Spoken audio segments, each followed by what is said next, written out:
energy levels. I'm just going to do, right, I'm recording. Testing, hello. Testing, hello. Yeah, that's good. Friday the 13th now, guys, so buckle up.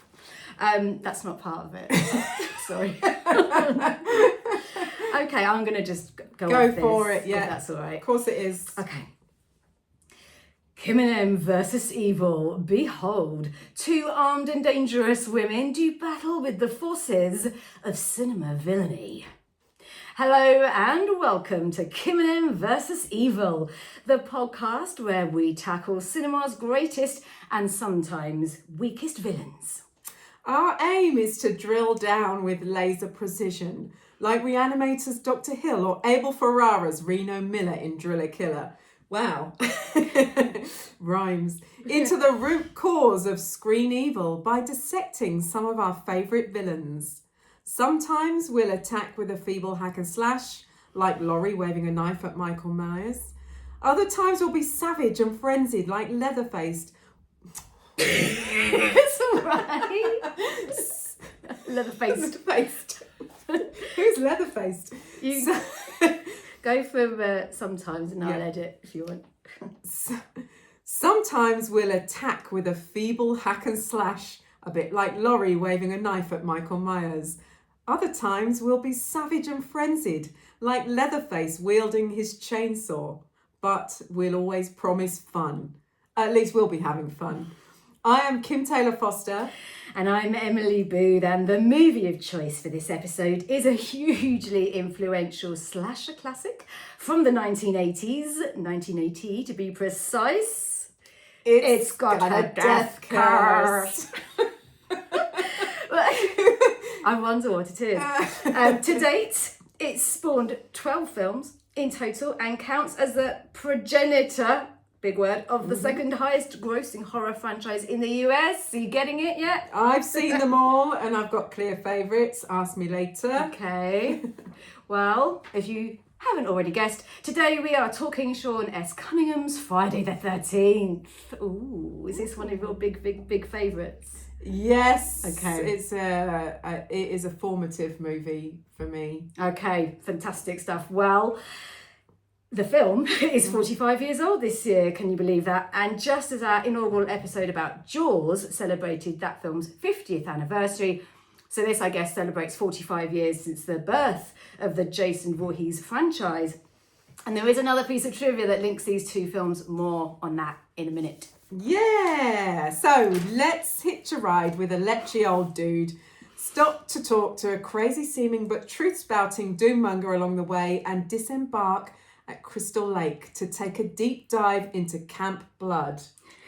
You're doomed. You're all doomed. It's hard so not to say that like in Dad's Army. No, it's such a good film. I watched it again last night on my big screen. It was fantastic. I watched it with my 14-year-old daughter, and I'll tell you why later. So, plot summary for you guys as ever. After the owner, Steve Christie, reopens the family summer camp business at Crystal Lake following some grisly murders years before, a group of teen camp counsellors descend on the rural site to prepare for the arrival of another lucky intake of seasonal kids. Seasonal kids. Such an American thing. We just don't have summer camp culture, really, do we? No, I think, no. No, you're a mother. But I think certainly growing up, it's such a big part of American, like, slasher, not pop culture, but American family culture is summer camp, because so many of their slasher films are set there. And while we love them, I guess we don't relate in the same way in the UK, maybe? No, I'm sure it's something that's growing in this country and has grown since this film came out. But yes, so to continue, while the assembled counsellors indulge in horseplay and each other, they're picked off one by one by an unseen killer until one survivor unmasks the perpetrator and stages a fight back. One final twist being the twist of all twists, how many times can I say twist, unleashing a slasher movie icon on the world. I just realised I jumped in when you were halfway through a synopsis. Sorry everyone, really unprofessional. Anyway, you get the picture. Yeah, Kim, memories then. Do tell me your memories. My memories. Of first watching. Do you know what? Friday the 13th. Well, I was around 14 years old, I think, with this one. So yes, I kind of made my way through the key slashers again with my trusty brother. I don't remember. I definitely remember the Kevin Bacon death really springing out on me. It was definitely the sex scene and that sort of death just after the sex scene. That's the one thing that I really, really, really remember. But what I decided to do this time round for the rewatch was watch Friday the 13th with my 14-year-old daughter. I thought, she really wanted to see it because she's seen Halloween and Alien, and she'd never seen this. So she really wanted to, and I thought, it'll be a nice fresh perspective, a 14-year-old girl's lens on Friday the 13th in 2025. And I said to her, okay, please just write me something, 2 or 3 sentences, what you thought about the film and what you thought about the villain, the key villain. Have we even said what that is, who we're discussing and why? Well, because we need to be clear on this one in a way. Because obviously everyone's thinking... Should we hold this for a bit later on? Maybe then? We'll hold it for a bit later on. Okay. Should we? I don't know. I can't remember what she says in it might pop this up. Film came out in 1980. I don't think we're spoiling it for anyone. Let's read what she said. Yeah. Oh yeah. I'm going to read. So this is what my daughter said, and it's very clever, I think. But anyway, this is how she responded to the film.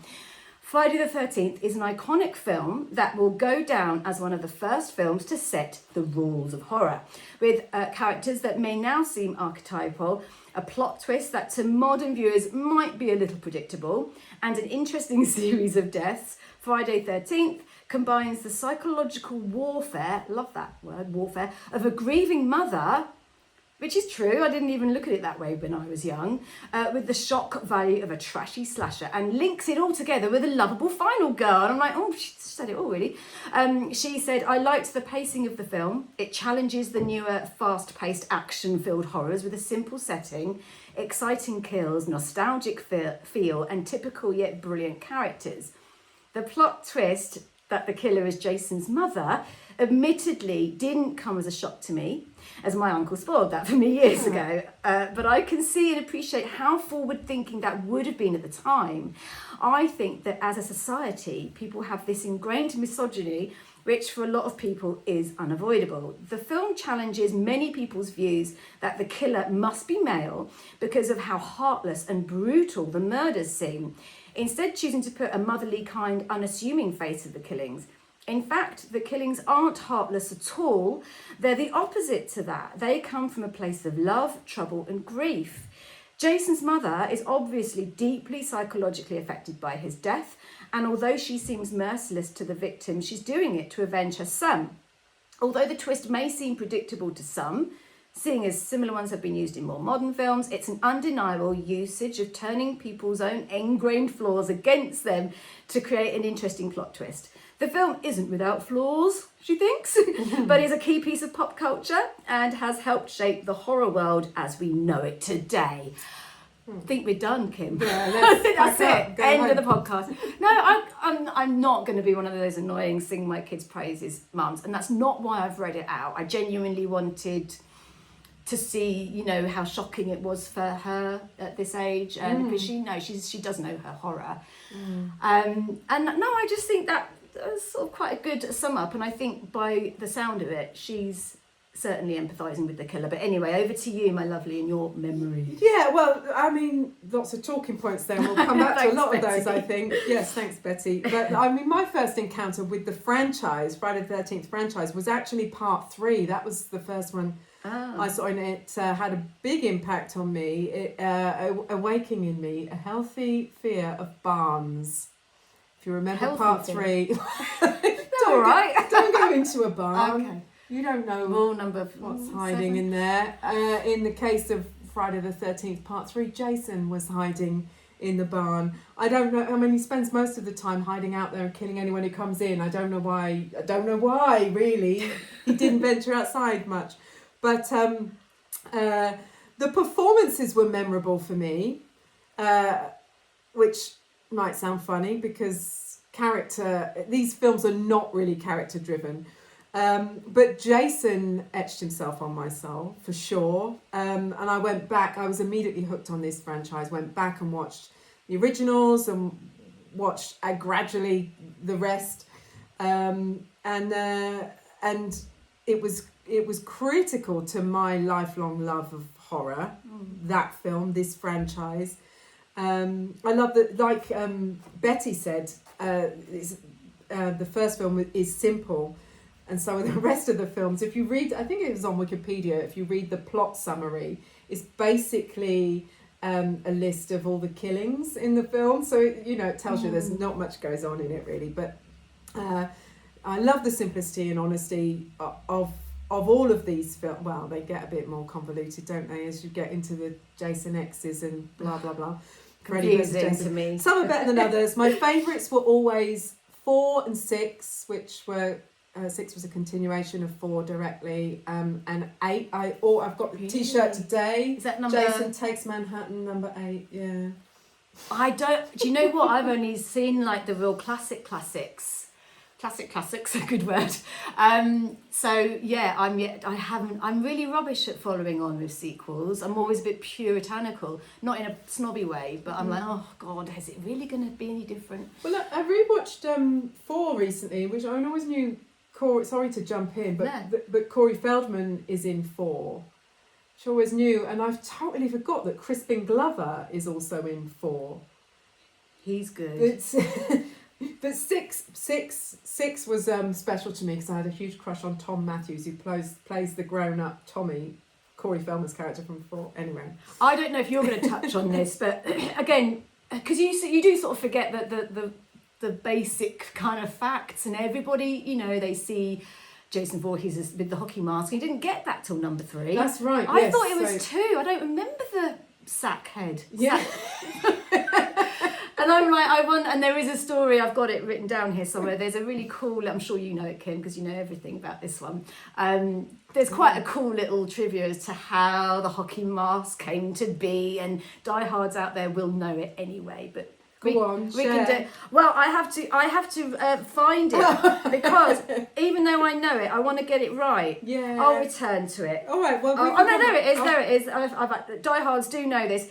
So the whole kind of hockey mask being his mask of choice over a dirty old sack. See, I was thinking, I bet it's to do with cosplay and costume and selling the character, because it's quite easy, isn't it? But it wasn't. It was a sort of meaningless chance bit of kind of filming that went on.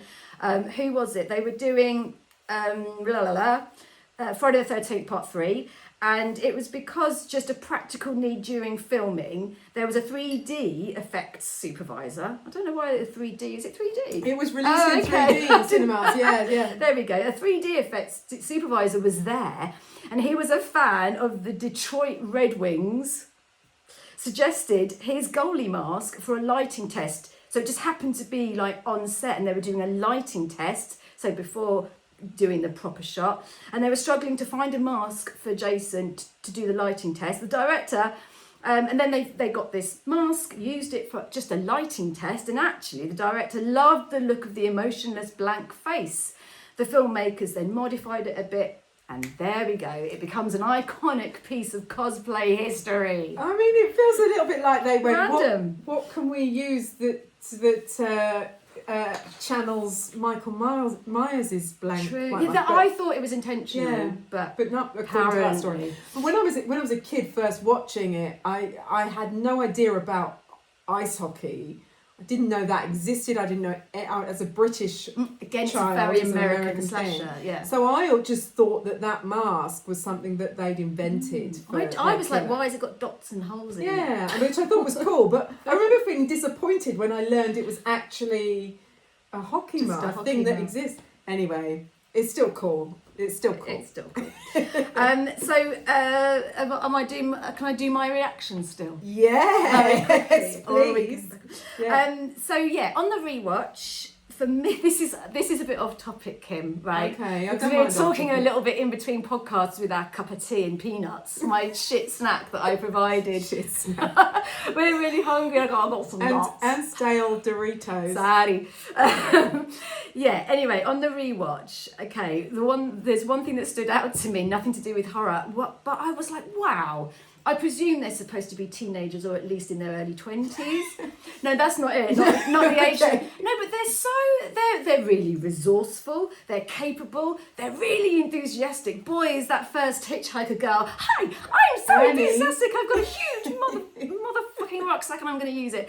And I just think they're really capable and resourceful, and I would say personally there wasn't a gender divide in terms of like the labour and stuff. Like straight away with Alice, she's like banging holes and nails into a roof, up a ladder, But being quite DIY. Yeah. She's fixing a roof. Another girl turns a tap on. It's a really grim camp. I think it's a real scout camp, Yes, isn't it? it is. Where they yeah. filmed. Yeah.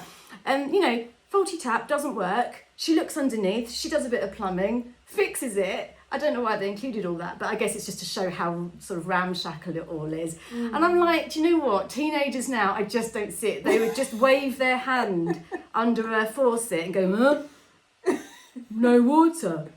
And then they wouldn't know what to do because it's just automatic now, a tap. They probably don't even know where water comes from. They probably just do a video and a hashtag and make a meme. Probably not. And so I just love the teenagers. They get a lot of stick and blaming slashes. And I was like, they're quite go-getting, independent, both the Do you know girls what? and the boys. In They it. do their duties, and then and they've got a bit of time. They will have fun and do each other. But Yeah, there's that kind of, as well. They're in kind of relationships, though, aren't they? Kind of. They're good teenagers. They're not They're quite- necessarily sleeping around. Anyway, we'll get into. No, we'll get into the into tropes, that. but just basically, what came back to me is that they're really hardworking, and I really do like them. They're not just ditzy slasher victims that you see in piss takes. Like I love Scary Movie, and obviously Scary Movie is going back to these old originals. With girls running around in their underwear falling over, but there isn't much of that in this. There's a long wet nightie, very silly that scene. I'm like, go back indoors. Stupid. Don't go outside. But there was when they were talking. I watched all the extras on the Blu-ray. I think just this morning, but someone at some point to do with the film was talking about oh god, I've lost my trail of thought. That's all right, go back and do it. We're not live. Hopefully. Here you got your. No, I've gone off. You went on to the extras. Do you want to go and do the extras It was bit? just based on what you said, and I've totally Long white forgotten. nightie, dripping wet. Don't go outdoors in the rain. Oh yes. I So don't on the extras on the Blu-ray, they were talking about this is a don't film, and I know I'm going to come back to you and your don't trailer, your Edgar Wright fake trailer from the Grindhouse movies. But yeah, I thought that it is that, isn't it? And they all kind of betray that directive at some point in the film, and it don't go out in the rain, don't go outdoors on your own, don't have sex. It's a don't cabin. film. Yeah. Oh, I like that. Maybe we can have a whole genre of don't. But right, okay. So before we go any further into our discussion about the villains in this film, mainly one, but plural. Let's get into some trivia about the film. So there are 12 films in total, plus a TV series that didn't really have anything to do with the films. I haven't seen it. Have you seen it? Nope. Nope. Sorry. As well as novels, comic books, and video games. Yep, and probably a lot of action heroes, loads of merchandise. The director is Sean S. Cunningham. Obviously had previously worked with horror maestro Wes Craven on Last House on the Left. He got a producer credit on that. Yep. And then the original film that we're talking about today was so successful, Paramount Pictures planned a series of films to release once a year. But what we ended up with was the following. I mean, it wasn't far off, to be No. honest.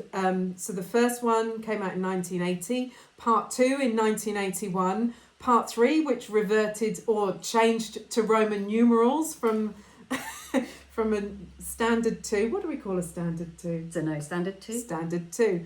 Part 3, 1982, that was. That's probably numeric. Sorry. Numeric. Numeric 2. My head's a bit slow. And then we got rid of the numbers altogether, and the fourth film was just called Friday the 13th, The Final Chapter. That was 1984, so a 2-year gap. Number 5 was A New Beginning in 1985.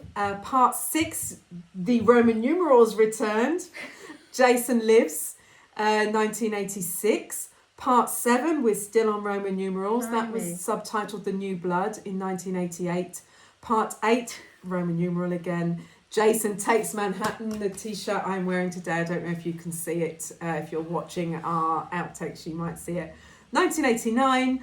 And then we had Jason Goes to Hell, The Final Friday in 1993. Wasn't the final one though. What they always say final. We had the final chapter at part 4, Yeah. and now the final Friday. Well, it might have been the final Friday, but what about a Saturday? They should have the final one, and this time we really mean it. Well, we got Jason X after that, which was a space one, right? 2002. Freddy vs. Jason in 2003, and then we had a reboot, remake, whatever you want to call it. It was a reboot, wasn't it? 2009, and we haven't had a film since, so... Do you think they'll do another one? Yes, 100% yes, because we will talk about the success financially of this franchise shortly, and that's why There should be a good reason to do it. Where can they take it? Ideas on a postcard, please. So moving on from the long list of, I presume, very successful films. So the music in this film and the sound design generally is so key, isn't it? But apparently the composer Harry Manfredini, sounds very Italian, was inspired by Jaws with his score. And I could hear that with that kind of low, kind of, is it bass or double bass, I'm not sure, or tuba. But I personally could totally hear Psycho, massively could hear Psycho more. But I anyway, think that's an influence on the film generally, both films are. Yeah. And also the killer in Friday the 13th isn't revealed until the end. Likewise, Jaws isn't seen for a large portion of the film. In both films, the music was composed to represent the killer when they can't be seen or possibly approaching. I think they call that like a motif. It's like a musical motif where something is used repetitively to symbolise something very specific. We've got that. Oh, we got that. Yes. We can't. How can we not mention? Can you even do it? We need our echo on. I need to. Right, I will do it how it is. How according to Harry Manfredini and the story of how it was composed, I will do it according to that. So it is. But I always thought growing up it was. Yeah, I heard choo choo. But he has said people have often come up to him doing that, and he's like, no. Where does that come from? I think. We could do it if we had our like lovely echo effect on. I don't know how to do that. The Echoplex. I'll try and do it in post. But it comes from, as he has explained, the line "kill her, mommy," which Pamela Voorhees does say in the film repeatedly. So he fed that, or he fed the first. 2 of the syllables from that phrase into what was called an Echoplex machine, this tape delay effects unit. And he took the k of kill and the ma of mummy, and it went. The machine echoed it. It didn't do kiki mama. It just went. Yeah, it is good though, isn't it? It's so chilling, and it just works. And do they do that kind of thing these days? I don't know. Again, it's quite psychological and clever and simple. Yeah, simple. The Friday the 13th franchise talking dollars here, is the second highest grossing horror movie franchise in the US. Is this ever? Grossing 908.4 million, that is over all 12 films, which is just behind Halloween, which has hit a staggering 1.9 billion. 1.09. 1.09 billion, Yeah. though, which is phenomenal when you compare that to budgets. Yes. Has been adjusted for inflation. So yeah, big money. So which film had the lowest budget of what? of the Friday the 13th films? Am I allowed to say it? Yeah. Oh, right. Well, possibly no surprise that it was Friday the 13th had the lowest budget of $550,000. And the highest? The highest is Freddy versus Jason, and it got 30 million. So it's quite a little increment there. Yeah. I mean, I still think 550,000 is, by today's standards, it's quite a lot. You know, people expect films to be made on like a shoestring these days, but that is because of technology and stuff like You can that. shoot a film on your phone, I suppose. Exactly. Can't you? So, Yeah, they don't often give you those budgets now, but no, right. Well, here's another fact. I'm aware that we've yet to get into the business of Pamela Voorhees, but Jason, this is really interesting, was originally called Josh. but then Jason is a bit of a as well. Well, I suppose we've just come to Jason. associate. We know it. We know Jason is now, and we know that he's a. It's such an 80s name as well, Yeah. isn't it? But it was. Did you know he was named after writer Victor Miller's school bully? No, and bullying is obviously a real key, real key fit. Do it again. Bullying is a really, still can't fucking say it. You better What am leave I this trying in. to say? Bullying is such a key theme of the film, and many I saw parallels with Carrie, mainly in terms of the bullying elements and the music and the ending, the sudden shock ending that coincides with this da la la la lovely music and the idea that is it a dream, is it not a dream? Yeah. Anyway. Yeah, that's surprise out of nowhere, and, and then the delay before it happens. And the idyllic, everything's fine music. When you said just then, I saw parallels with Carrie. I thought, what? I've never seen the film Parallels, and who's Carrie? Parallels with Carrie. Yeah, that's probably the way I said it. Weirdly. Okay, so more trivia. The first death in the entire Friday the 13th franchise is a male counsellor. He's killed in the opening scene, and that was a crew member called Willie Adams. Willie Adams. He stepped up to the game. Yeah. Nice. He's called Barry, that character. The guy that plays Bill in the film is Harry Crosby, if you didn't know this, the son of Bing Crosby. And he was more famous than Kevin Bacon at the time, who is, of course, also in the film. A very young Kevin Bacon getting sexy in this film. His smooth bottom. I didn't notice the smoothness of his butt cheeks. I did. Sally Field originally auditioned for the role of Final Girl, Alice Hardy. Sorry, that is insane. And again? Yeah, go on.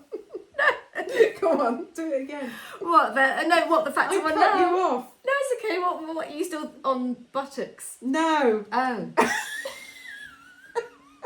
I am back to buttocks now, though. Okay. Sally Field originally auditioned for the role of Alice Hardy, the sort of lead final girl. That I had to look this up, but she's the mum. She's done a few mums, hasn't she? She's the mum in Mrs. Doubtfire. So I don't know if she missed out there. Wow. She did get quite famous. I can't believe that. I was like, I heard it once and I didn't even double check this fact because I liked it so much. I didn't want to be proved wrong. Anyway, so we are also presenting it as fact that Sally Field auditioned. The working title for the film was Long Night at Camp Blood. I love that title. Do you not love it? I love a Long kitchen. night. It could be like, it's a long night. It's going to be a long night. Usually that means, oh God, you're in for the long one. I mean, it's all right. Yeah. It's all right. Friday the 13th I mean, it's is better. kind of clever. It's very marketable, isn't it? Yeah. Yeah. There we go. Betsy Palmer. I always have to say it in that. I love her name. Betsy Palmer, who played Mrs. Voorhees, dated James Dean. Didn't he die? He died when he was 27. I think he was alive when they dated. Yeah. I don't think he was. No, I know, not necrophilia. I'm just trying to do the date, the dates and the ages. And they met working on an episode of Studio One. A TV series. Whatever I don't that know. It's another fact that I researched, read, didn't check, but I liked it. So good old Go Betsy. Anyway, go Betsy. So we should get into the villainy. Oh my God, sorry, it's taken forever to get into the villainy. So I'm just going to throw questions at you. So why do you think Friday the 13th is ripe for this particular our podcast? Well, is there a grey area or all that kind of thing? Well, yes, of course there is, because as a main antagonist, Mrs. Pamela Voorhees, who of course isn't revealed as the killer until the film's finale, you know, the last third of the film. I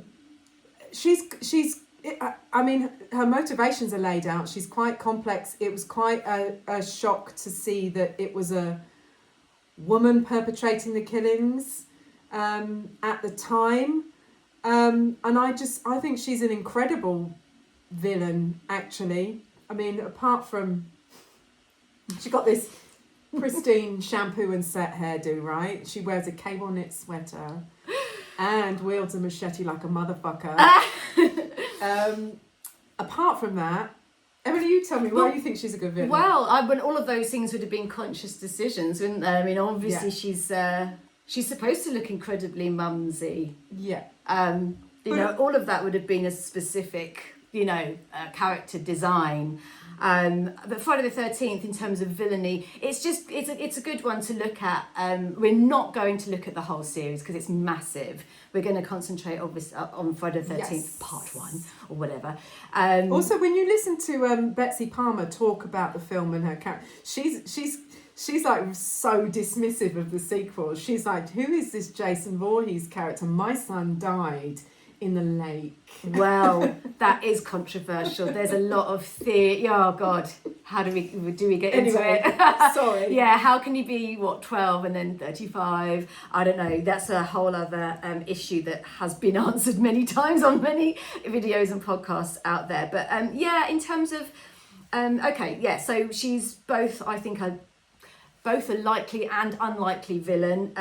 Likely in terms of if it was a whodunit. As you were saying, yes, her motivation is clear. It's not relentless, pointless kind of psychotic killing. So she's a candidate to get revenge for the horrific death of her son. Her motive's clear, but her character is very unlikely because she's a mumsy. She's overtly so. She doesn't look menacing at all in her cable knit. But obviously that's sort of where the fear lies. It's like this could be your mum or your friend's mum. Maybe it's not about being scared of your own mother. I don't think that's the angle, but your friend's mum or whoever's house you're around, and that's where the fear could lie. It's that whole kind of a nanny with a knitting needle. Sorry, a nanny with a knitting needle can still do some serious damage with the knitting needle. And I have to say, when looking at this, and I didn't think about this before doing the podcast, but I did have this sudden memory of Frightmare, which is predating the film by 6 years. It's a 1974 British film by Pete Walker, who was slightly trashy kind of filmmaker. Was he the one that did House of Whipcord? I have to double check that. But what's her character called? Dorothy Yates. She's a cannibalistic granny. I haven't seen it. Yeah.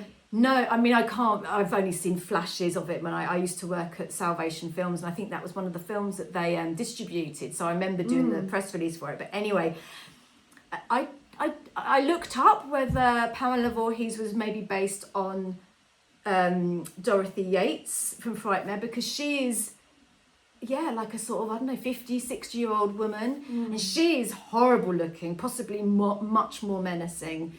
And again, comes across and lures people in with this sense of calm and security, and then goes batshit crazy and turns people into food, like she eats them. It's horrible.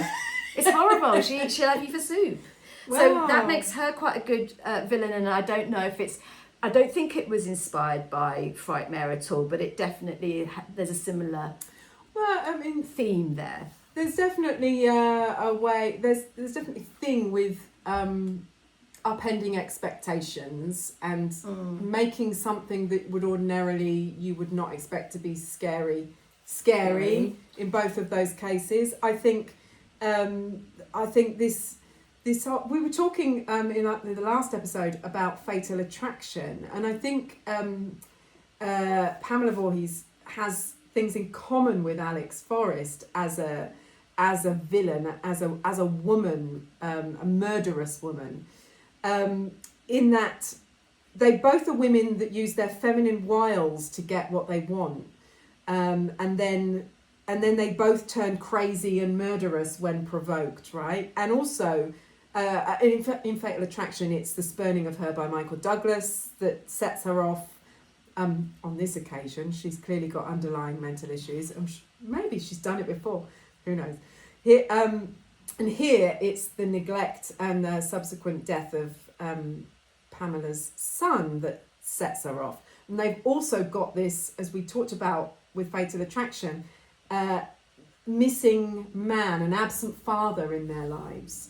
I don't know anything about Pamela Voorhees' father, but the father of Jason is missing. And when you've got, likewise in, when you've got a missing father, all hell breaks loose. Often the woman goes haywire, as is the case in Fatal Attraction. Her dad died at the age of 7. She grew up without a father, as is the case here, without the father around for Jason. There's also Betsy Palmer invented a backstory for Pamela Voorhees. Good acting. Good actor Yeah. would. Yeah. Which goes that she got pregnant when she was in high school to her high school boyfriend, who then rejected her, pregnant with Jason. And then so she had to tell her parents about it, at which point her father threw her out. She, was down on her luck, nowhere to go, nothing to do, and she ended up getting this job at Camp Crystal Lake where they let her wash the dishes. And she thought, oh, well, this will be cool for my son Jason. It'll be nice for him. He can have fun. And that's her whole backstory. So she herself ends up with an absent father, and then that explains also the absence of a father for Jason in his life. So it's always down to either a bad father or absent father or a bad mother. I actually looked this up. It's pretty.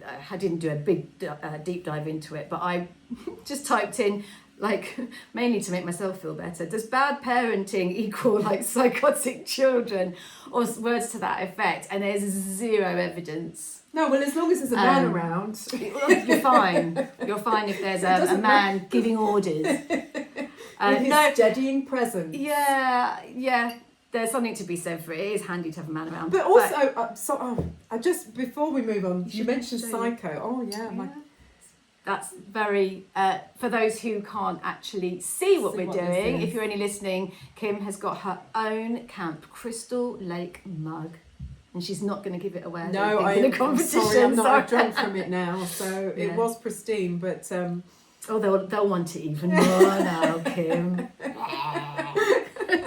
Oh dear. I should hope so. Yeah, she's worth quite a lot. Psycho. You mentioned Psycho. And I definitely heard the music. Yeah. And before we move on, I just wanted to say that I think there's a touch of the Mrs. Bates about Pamela. Although Mrs. Bates is dead throughout Psycho. Very. They were both unhinged mothers with an unhealthy, or seemingly unhealthy attachment to their son or relationship with their son. We don't really know that much about Pamela and Jason, but certainly the fact that he makes a shrine with her head after it's severed suggests that there was some kind of Very Ed Gein. Yeah, Very again, Ed Gein. both are based on it. Well, It's Psycho is Psycho based on is Ed Gein. definitely very specifically kind of based on Ed Gein.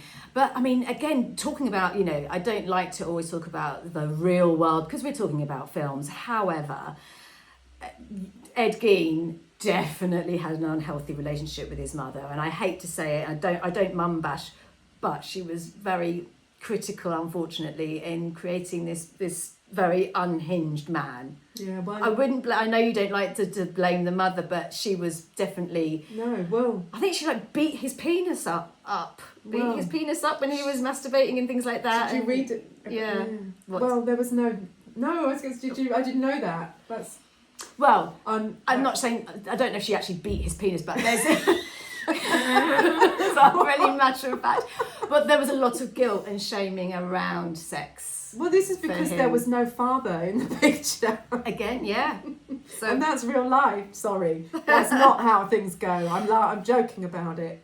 I would say, talking about trying to focus again on Pamela Voorhees as a villain, just in terms of being a viewer who enjoys being scared of horror, I enjoy being scared watching a horror film. That's why we do it. I wouldn't say, if I'm brutally honest, I don't find her scary.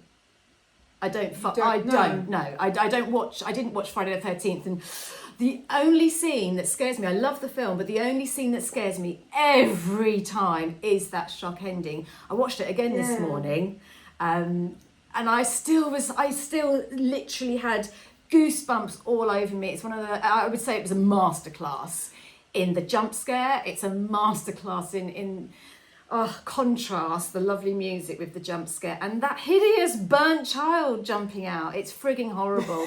That's the only bit that actually scares me and makes me jump. Well, even before she's revealed as the killer, you didn't find any of that Before tense she, before you know that it's a woman. Those moments where she's hidden, where you assume it's a man. when she sort of goes up to Alice and hugs her and says, "You're No. all right." What bits do you mean? Before you know that she's in the Oh, picture scared of the whatsoever, film. Sorry. Yes, I mean, if I watched it for the first time, there's some really good jump scares. But I think just talking about the villain, the only bit that I love, not the only bit, the bit of her acting that I love is when she kind of takes on, and again this is up for debate, it's as if she's possessed a little bit by Yes. her son, and she has two different Psycho voices. again. Yes. Yeah. Yeah. Yeah. And she goes all high, "Kill her, mommy." I can't do it. "I will." What did she say? "Oh, I will, Jason, I will."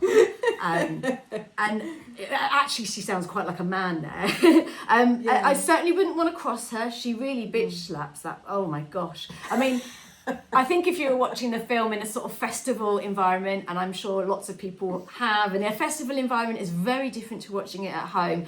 You know, there's that scene with the saucepan and everything, and I'm like, oh, I'm suddenly watching Bottom, where it gets a bit slapstick. But boy, no, she's tough. Yeah. She's a tough old lady, but menacing and scary. I wouldn't cross her.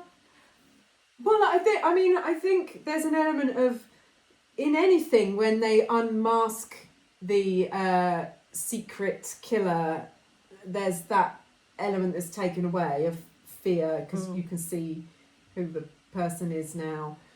But I think maybe her motivation takes the sting out of it as well. Yeah, she's not cold-hearted. Well, she's cold-hearted, but there's a not reason. It's not indiscriminate killing, really, is it? And if you're, I think I felt this. I think I've always felt the same. As soon as you know, she's just killing camp counselors because she blames them for the death of her son. So I'd be fine in that situation, because I'm not a camp counsellor, I never will be.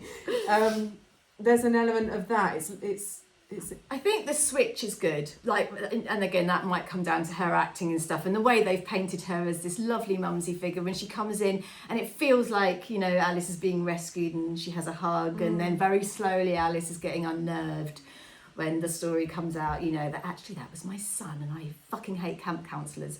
But that switch that she makes, she does become she does become frightening. But for example, there's I saw another similarity with that film, parallel with Carrie. Parallel with Carrie.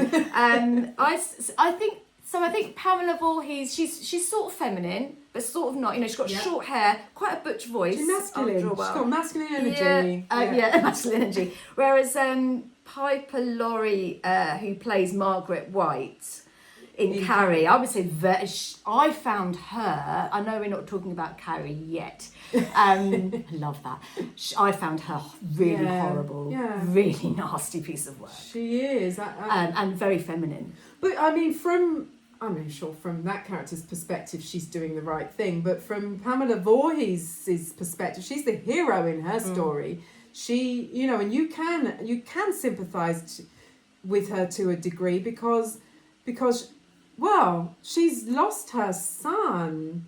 Yeah, she's lost her son at the hands of neglect, and you can totally understand where this behaviour comes from and feel for her, and her motivations are not just avenging the death of her son, but to keep that camp closed forever so that it never happens to another child. That's true, yes. She says that as well, doesn't she? She actually says, I couldn't let them open this place again. So actually, you kind of, while they're a little bit extreme, her actions are admirable. And I always say, mum becomes lioness. It's like, don't cross a mother, don't cross an angry mum. Well, you talk from experience. Well, I've not gone that far, but yet. But I feel that although she has this masculine energy, and there is this trope in horror of making, particularly final girls, basically men, giving them names that are ambiguous, that are not feminine, that can work for either sex. I think the message is that women should be nurturers and not self-interested pleasure seekers ultimately, because what she's doing, she says, Pamela, that she's killing these people because they are having sex. And that's what happened when Jason died. They were off having sex instead of looking after instead of looking after her son. Absolutely, yeah. So as my daughter pointed out, rules of horror very much come into play here, which is the don't. And obviously, there's usually, I'm surprised there wasn't any skinny dipping, because there usually is. So that's a big one. Don't go skinny dipping. Don't listen to the crazy man, the crazy local, who, by the way, they should have listened to him. Yeah, that's true. Yeah, but do you remember that point in the film where he just comes out of the larder? Yes. What's he? How? I don't know. What's he doing hiding in their own logic? Well, they don't have keys in any of these places. That's why she has to knock the door, bless her. I felt really sorry. There's no key. Why did he wait to be discovered in the larder? Because that's what crazy old, what's his name? They just call him Crazy Man, but his real name is Walt something, and I like that, so American. But that created a trope, wasn't it? The crazy loon, the crazy local. I've lost my train of thought now. Sorry, we'll edit that. That's all right. Where was I? Where were we? We were talking about... Don't worry, honestly, I will totally edit all of this. We were talking about Crazy Ralph, and then I jumped in with that. Should we go back onto script? You've got woman as abhorrent. Oh no, okay, tropes and sex. I've got it. Speaking of tropes, this film is obviously really good at inventing a lot of them, and I know you're really interested in this and hot on this, which is the sort of punishment for having sex in the in film world. And I would like to add, though, I don't think it's especially in Friday the 13th, I wouldn't say the women get it worse, not bad, in terms of the divide of the kills. The kills that the male characters have are as gruesome, especially Kevin Bacon's, which is one of my favourite kills. I mean, he's post-coital, lying there, pretty innocent. He's not painted as a nasty boyfriend or anything like that. And what comes through? Arrow. An arrow comes through his neck from behind. So she's under the bed. Again, physics don't come into it. It doesn't, and she hangs another man up on a door using the arrows again. She likes archery. Yeah. So, because she kills a girl against the archery thing, whatever it's called. Yeah. But I wouldn't say, yes, like the women are killed in a different way. I Would mean, you? I don't know. I would a little bit. I mean, I know that I think some of the filmmakers say what you say, and certainly Sean S. Cunningham, the director, has said that he rejects the notion of punishment for sex and says that it's just bad things happening to people for no reason. Okay. But writer Victor Miller says he knew he had to kill people for fornicating. So there's a contradiction there. But I think there is a slight difference, or an interesting way in which women are killed. The first death of a woman that you see is in that 1958 sequence at the start of the film that predates the events of the film, which is 1979, I think they're happening in. And so the guy gets dispatched quite quickly, the crew member that we talked about, Barry. Poor Barry. Poor Barry. But the female death in that instance goes slow motion. Actually, you don't see her final kind of moments, but it's all that she's terrorized in slow motion, if you like, which draws that out. Typically in slasher films, they do kind of linger more on the woman's death and then are typically dispatched quite quickly. Alien, I think, comes to mind with that quite a lot. Yeah. With the tease. But while I think most of these deaths are, or murder weapons and the way people are killed, male or female, is quite phallic, some of the women's deaths are, there's a moment where one of them is killed by a throat slit, which is, vaginal imagery, and then there's literally an axe wound to one woman's face or girl's face. Yes, but then how would you do it? It's just practical. She's like on not a farm, but she's on, she obviously hadn't, she must have premeditated it a bit, but she's kind of using what's around, isn't she? Yeah. So I know it is interesting, definitely, to sort of see it as penetrative. Yeah. And knives do just penetrate, and they look good, and blood spewing out. That's it's sort of understandable. But so I think it's more of a interesting side effect, like a psychological side effect, that it's phallic. Yes. That you kill with a knife, you've got an axe wound on your head. But yeah, that is. I mean, how else would you do it? Guns don't work in horror. It's too. No. It's not horrible enough, is it? No. It's not slow enough. No. And you're right. Or close range enough, we need to see the blood. Yeah, and Strangulation. You sometimes see that in horror. Yeah. Yeah. Anyway, moving on. Let's talk about the moon and women as abhorrent, because I find it really interesting. This has probably been talked about before, but I don't know. But at the start of the film, in that 1958 sequence, you see the moon, and that's when Pamela kills Barry and his lady friend, girlfriend. Oh, sorry, so you gave a quote to me, and I've lost it now, and I had it down as well. It's really good about the moon. Sorry, that's all right. We're winding now. Edited. Seriously, have trouble with that word. Where is it? It is literally the guy, the policeman, saying bad things happen generally. More rapes, more murders, more, and I can't find it, but it's a really funny quote. Lost it. But so the moon, I mean, we generally associate that in horror with stuff going awry, often with werewolves, full moon. It is a full moon, but in horror, often the idea of womanhood and the female body and all its processes as being abhorrent to men on a subconscious level. Freudian, I know. But it's explored well in films like The Brood and The Exorcist and Alien. But here it's hinted at through a conversation between the police officer and the owner of the camp, where he makes it explicit. He talks about the full moon being partially responsible for the killing spree. Because it's a full moon, and that's when it just turns people nuts. He says something like, if you've probably got the proper quote, more stuff happens. Have you got it? He says, we keep statistics. We have more accidents, more rapes, more robberies, more homicides, more of everything when there's a full moon. I mean, he doesn't quote any actual statistics. Sorry.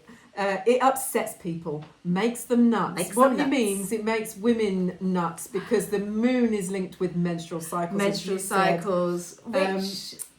source of the chaos in the film is a woman, as we learn, and therefore this speech is applicable to Pamela Voorhees and her womanhood. And indeed, as well, as Alice deals the final blow that beheads Pamela, as the film draws to a close, Pamela's hand grabs at the air as her body falls in slow motion, and there's a shot of the full moon. Which is interesting because you, as you said, you usually equate a full moon in horror with werewolves. I like that aspect personally, and of course, interesting. Horror fans out there will know it's done incredibly well in Ginger Snaps, where they literally put the two together, like the cycle of the moon with the cycle of becoming a werewolf, with the cycle of getting your first period, and they even say the curse. The period is the curse.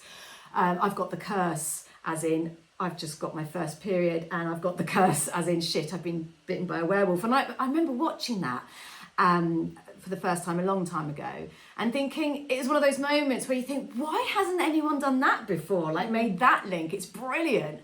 So yes, it's a clear link. And I mean, of course there is. You got just look at the word lunar, lunacy. It's all there. When you it's all in there. So, do you want to talk about Jason? We can talk about Jason.